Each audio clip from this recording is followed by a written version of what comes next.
Listen, I know you've been waiting for this one. It is now my privilege to introduce the Honorable Jennifer Homendy, the Chair of the National Transportation Safety Board. I could speak today.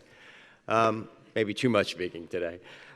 In 2021, she was sworn in as the 15th Chair of the NTSB and serves as its Chief Executive, managing more than 400 full-time employees across the United States.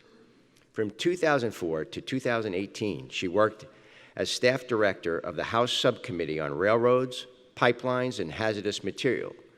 Previously, she held positions with the International Brotherhood of the Teamsters and the Transportation Trades Department at the AFL-CIO. Chair Homendy has been a tireless advocate for safety and brings to the board expertise in rail, pipeline, hazardous material safety, a subject very important to me as a cargo pilot.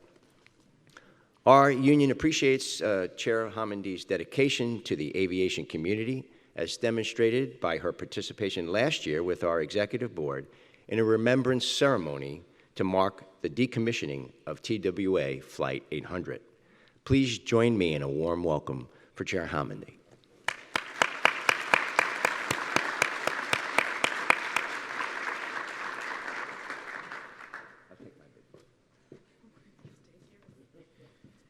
So I'm sitting here and I just realized, Joe, that you have an evaluation form.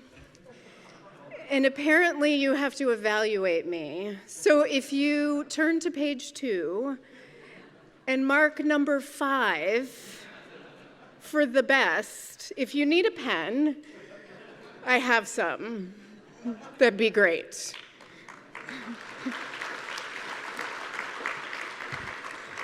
Well, thank you very much, and thank you, Joe, for that very kind introduction. And I can't tell you how much I appreciate your safety leadership, the safety leadership of ALPA, and all of you as ALPA members and leaders yourselves. As you heard earlier, I am an alum of the Transportation Labor Movement. I worked for the Transportation Trades Department of the AFL-CIO and the Teamsters, and I'm damn proud of it. I was a card-carrying member of Teamsters Local 70 in Oakland, California. I wish I could still be, but someday that could happen again. I'll just be an ALPA member. It'll be great. But that taught me a powerful lesson, and it's a lesson that's been reinforced every single day since throughout my years on Capitol Hill and at the NTSB, and the lesson is this. Transportation workers are the backbone of America. They're also some of the best people I know. It's why I'll never stop fighting so hard for worker safety in every mode of transportation. And I just want to briefly recognize that what you do for airline pilots and for others in flight crews and throughout the aviation industry is also reflected in the gains of other unions. So I really appreciate everything that you're doing. But this is also why your theme resonates with me so much, perseverance through strength and unity. In fact, it perfectly describes something that happened just last week. I was at Johnson Space Center for the second Space Council meeting, National Space Council meeting for this administration, and while there, FAA Acting Administrator Billy Nolan and I signed a new memorandum of agreement on commercial space mishap investigations. The previous agreement that guided our working relationship was signed 22 years ago. That's practically ancient history when you think about how fast things are advancing, especially in our skies. In a little over 2 decades, we've seen everything from the world's first space tourists take flight in 2001 to the first all-private crew launch at the International Space Station, Axiom Mission 1, which returned earlier this year. The entire lifespan of the FAA Commercial Space Astronaut Wings program, which recognized individuals who were on an FAA-licensed or permitted launch and reached 50 statute miles above Earth's surface is shorter than the time between our agreements in commercial space. The first person to get their wings was in 2004. Mike Melville was the first non-government astronaut. He piloted Spaceship One. By 2021, FAA retired the program. They said it was no longer needed given the arrival of, and I quote, the commercial space tourism era. At what point in your lifetime did you think you would see a moment where people would be going up in commercial space and we'd call it tourism? I mean, it's exciting. It's a really exciting time. But getting humans and cargo to and from space safely requires the brightest minds to push the limits of human ingenuity. It requires the bravest explorers to go where most of us never will, and bring back knowledge we can no longer live without. Frankly, it's awe-inspiring. And yet, we all know that human spaceflight is inherently risky. While we hope it never occurs, the agreement between the NTSB and FAA ensures we're ready if there is a mishap, and just in time. Blue Origin experienced a booster failure during the launch of its new Shepard rocket from West Texas on Monday. This triggered an abort system that allowed the capsule to parachute to Earth. Fortunately, it was a payload mission. There were no humans on board. And under the terms of our new agreement, the FAA leads that investigation, and we are official observers of the investigation, just like if we led an investigation, they would be parties to our investigation. Now, this isn't the first mishap to occur, and unfortunately, it won't be the last. That's why both agencies needed to clearly define our roles and responsibilities long before we arrive on scene. Bureaucracy, red tape, and confusion belong nowhere near a major investigation. That's why modernizing our agreement has been amongst my top priorities as chair of the NTSB since I became chair last August. And going forward, the NTSB will serve as the lead investigative agency for commercial space launch and re-entry mishaps that result in fatalities, serious injuries, and damage from debris to certain property that presents a risk to people. The FAA will be the lead investigative agency for all other mishaps. And it's a sobering responsibility, and one that we take on willingly, backed by decades of experience and expertise, as well as our close relationship with the FAA. While we certainly have our differences, and the NTSB will always push FAA, I will always push FAA to implement our safety recommendations, our new agreement shows we are, in fact, united by safety. The safety of those who get to see our planet as a blue marble. The safety of people on the ground who will never feel zero G, but without whom we wouldn't be planning to put the first woman and the first person of color on the moon. And the safety of everyone who lives, works, and plays under our skies back here on Earth. As mentioned, 22 years is a lot of history to face. But once we got in the room and rolled up our sleeves, our teams updated the agreement in record time, and it really was. It was about 5 months. That doesn't usually happen in government. We persevered, and we strengthened our relationship in the process. It truly is a historic moment for both agencies, not because of what the Memorandum of Agreement contains, but because we came together and we resolved something before something tragic happens again. And the American people are safer for it. I'll talk a little bit more about that at tomorrow's panel that we're having, focused on space and drones and probably urban air mobility and a host of other things in our skies. So that's just one example of how your theme resonates with me. Here's another. We need to apparently I ate the same lunch as Joe DePete. He fed me, so this is all his fault. Sorry, we need to persevere in our fight to improve safety across all parts of the aviation industry. It's important now, more than ever, as we recover from this pandemic. But before I get to the few challenges ahead of us, I want to recognize just how much perseverance you've already demonstrated these past 2.5 years. Pilots haven't just been on the front lines of the COVID-19 response. You've made the response possible in countless ways. Before we flattened the curve, you made sure doctors, nurses, respiratory specialists, and others could travel to provide life-saving relief to overwhelmed ICUs around the country. You worked unprecedented overtime and carried the supply chain on your shoulders. Thanks to pilots and really the entire aviation industry, grocery shelves were stocked with food and essential supplies like baby formula, not toilet paper, but baby formula.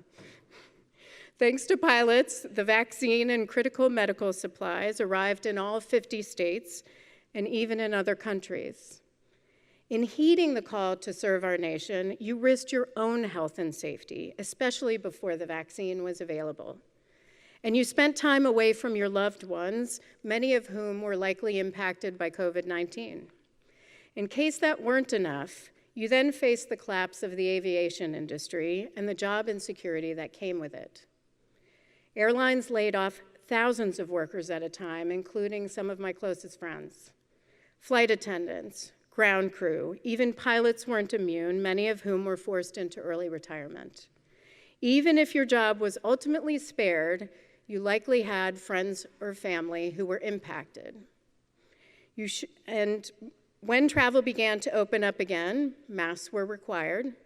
People who hadn't traveled in months experienced the usual travel anxieties on top of pandemic fatigue, stress, frustration, and likely fear. And the result was a huge spike in the number of unruly passenger incidents and investigations, which jumped nearly 500%. All of this takes a toll.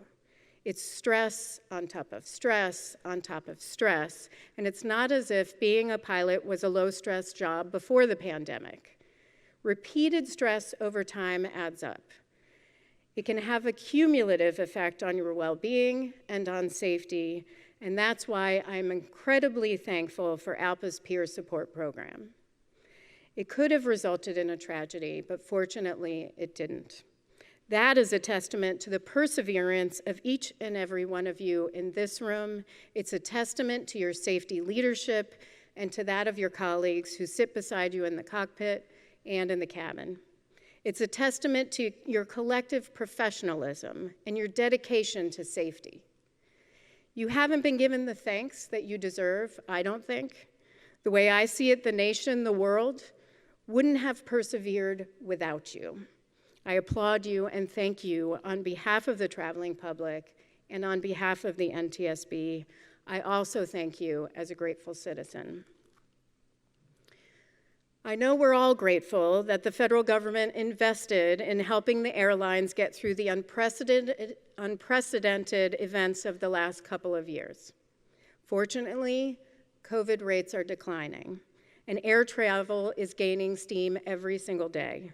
Looking at my own schedule, I actually have no idea what state I'm in right now or what event I'm at. I'm totally kidding. But really, since March, it's been like off to the races. But the system can't keep up. Operational disruptions are taking a major toll on commercial passenger aviation, on workers, and on the traveling public. So let me be clear.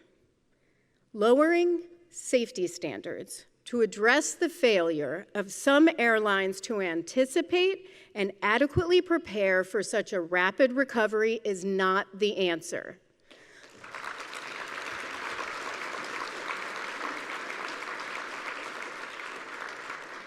Seeking exemptions from pilot, flight, and duty time and minimum rest requirements is not the answer.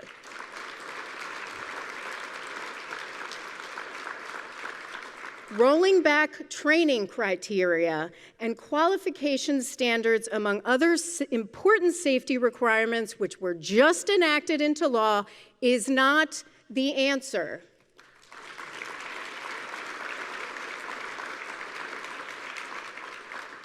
And risking our nation's extraordinary aviation safety record and the lives of flight crews and the traveling public is not the answer. Absolutely not.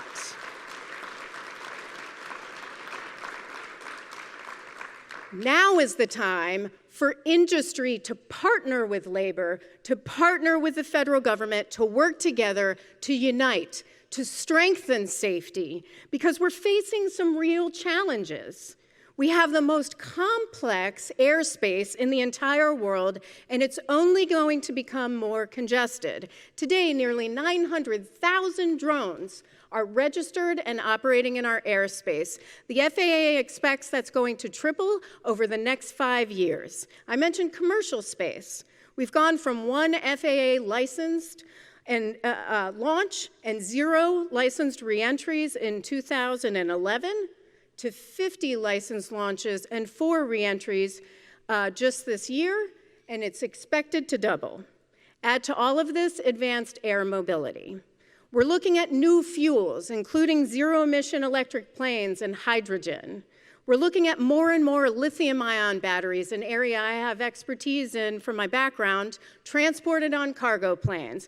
Think about how our nation's shift to electric vehicles is going to affect the aviation industry. It will, as larger and larger lithium-ion batteries and cells are moving in aviation. We have new technologies on aircraft. Now, the NTSB has a long history of embracing technology to save lives in all modes of transportation. Technology often makes us safer, but not all the time. It's not a cure-all. As far back as 1972, the NTSB has investigated aviation accidents where the interface between pilots and automated flight systems led to catastrophe. We've seen it in marine accidents, and increasingly we're seeing it on our roads. A recent report from the Transportation Research Board on emerging hazards in commercial aviation says it well. Even when new technologies are implemented to improve safety, they may have unintended side effects. Innovation is great, but new technologies need to be tested thoroughly and introduced responsibly, especially when the stakes are so high. And new technologies need to be designed to supplement, not supplant or replace a highly skilled workforce.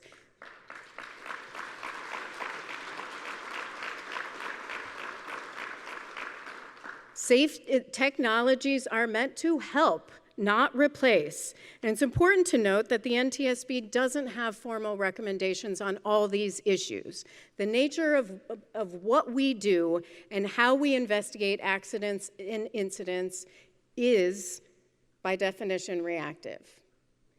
But we don't have to wait for tragedy to advocate for action. In fact, to save lives most effectively, we must look around the bend. I won't hesitate to draw lessons from the decades of NTSB experience investigating aviation accidents and even tragedies in other modes of transportation.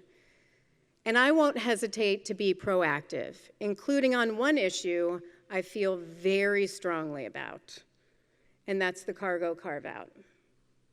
The NTSB has been concerned about cargo crew fatigue for decades.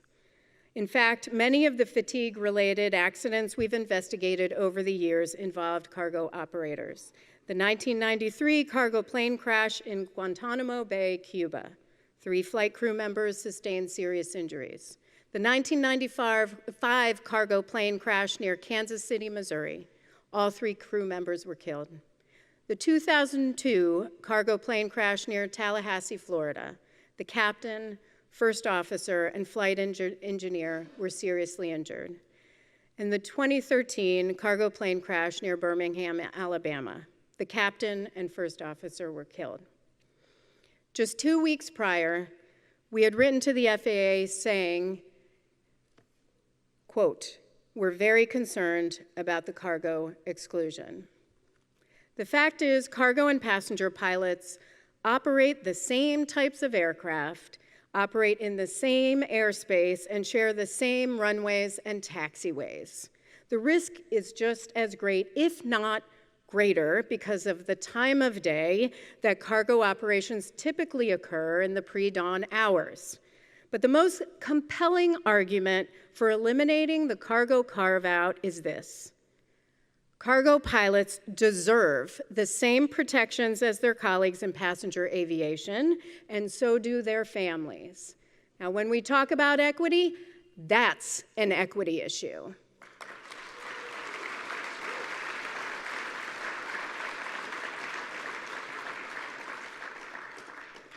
So before I close, I do want to talk a little bit about diversity, equity, and inclusion in aviation, something I know that is very important to ALPA and to Captain DePete and the leadership.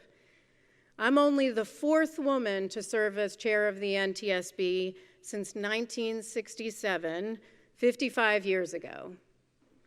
But to improve safety for all communities, our agency must reflect the people we serve. Let me say that again. Our agency must reflect the people we serve. That's why, since my first day as chair, I've been committed to advancing a culture of inclusion at the NTSB, both internally as an employer and externally through our investigations and through our advocacy to improve safety. One definition of diversity is often overlooked, and that's the diversity of thought. It means inviting in different views, opinions, and lived experiences.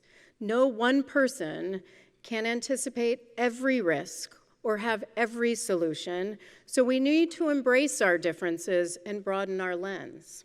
Oftentimes, this means noticing whose voice, whose perspective is absent, and inviting them in.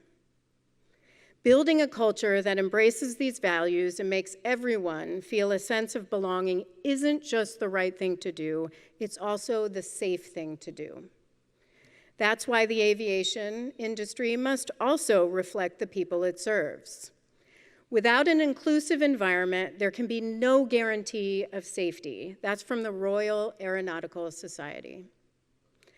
It's why belonging and trust are key to NASA's safety culture model, which was developed following the 1986 Challenger disaster, where all 7 crew members died.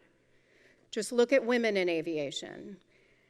Women make up just 19% of dispatchers, 17% of air traffic controllers, 3% of aviation CEOs, and less than 3% of aviation mechanics. Women hold less than 9% of FAA-issued pilot certificates.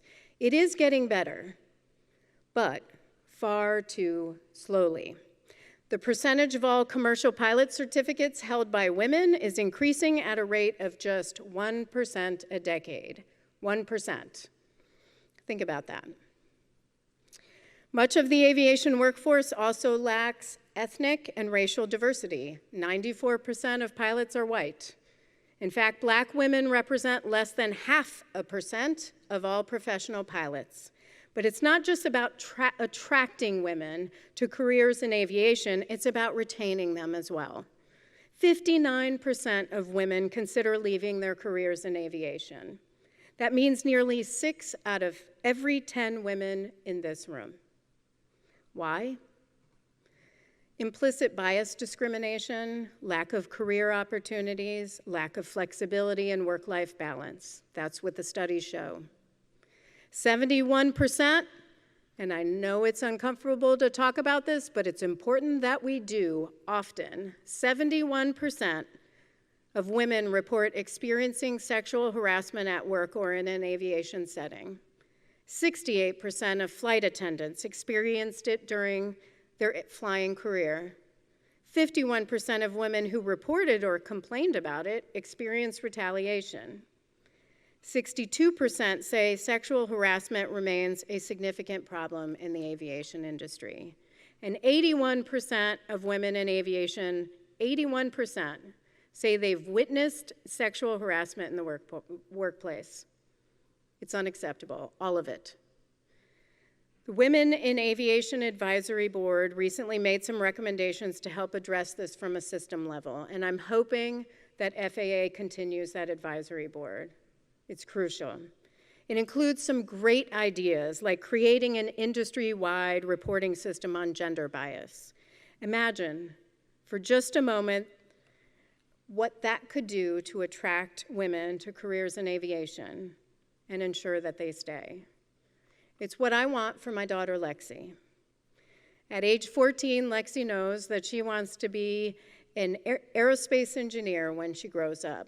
Every time I took her to the Hill, starting at 3 years old until I left the Hill in 2018, every single time at lunchtime she wanted to go to the Air and Space Museum. I really did try to get her to other museums. She would not go to them. I don't know how many times you can see the same exhibit, but apparently for 11 years straight, you can. But it's what she deserves. It's really what everyone's child deserves, is to have and be able to have a great career in aviation. Making aviation more inclusive, more equitable will make everyone safer, everyone. Making our skies safer, that's always been a shared goal of NTSB and ALPA. You know, as I was thinking about this speech, I often hear about how our aviation industry is the safest in the world, and especially in comparison to other modes of transportation. I mean, if you look at our roadways, we have an annual fatality number of 43,000 people. And we've put out a press release that talks about the safety of aviation. We said in October, 7 of the last 10 years, there have been no airline passenger fatalities. But here's the thing. The absence of a fatality or an accident doesn't mean the presence of safety. And I'm going to repeat that. The absence of a fatality or an accident doesn't mean the presence of safety. We cannot take it for granted, and I know you won't. It's our duty, our shared responsibility to ensure safety. And I commit to working with each of you to resolve the tough issues ahead. That's unity. At the same time, I also commit to showing strength alongside you. Strength to defeat any measure that goes against NTSB's safety recommendations. Strength to take on new emerging safety issues as needed, and strength to oppose any action that endangers safety. That means pilot safety, flight crew safety, the safety of all frontline transportation workers, and the safety of the traveling public. Through our combined strength and through unity, that is how we persevere. Together in solidarity, together in safety. Thank you so much.